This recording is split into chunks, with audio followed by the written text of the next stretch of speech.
বাংলাদেশ থেকে 1000 টন ইলিশ উপহার আসবে। তোমার হাতে সর্ষে ইলিশ খাবো, গরম ভাত, সাথে নেবো 1 পিস মাছ। একটু মাছ ভেঙে ভাতের সাথে মাখিয়ে মুখে দিলেই। এমএলএ দাদা, বাংলাদেশ থেকে একটা সেটা ভাঙা খবর এসেছে দাদা।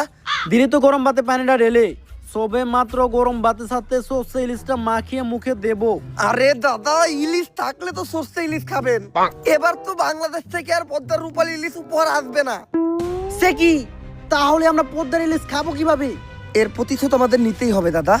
বাংলাদেশে এমন কিছু রপ্তানি বন্ধ করতে হবে যেটা ছাড়া বাংলাদেশ আর বাংলাদেশ থাকবে না। সেটা কি?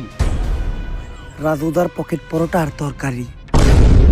চলুন দাদারা, আপনাদেরকে একটা খবর দেই। বাংলাদেশ থাকবে না, থাকবে না বাংলাদেশ। আজকে আমি শোকাহত, আজকে আমি চিৎকার করব না, আজকে আমি রাখবো না। বাংলাদেশ থাকবে না। বাংলাদেশের জেলা চট্টগ্রাম, ফেনী, কুমিল্লা কোনোটাই থাকবে না। বাংলাদেশের চিকেন লেগ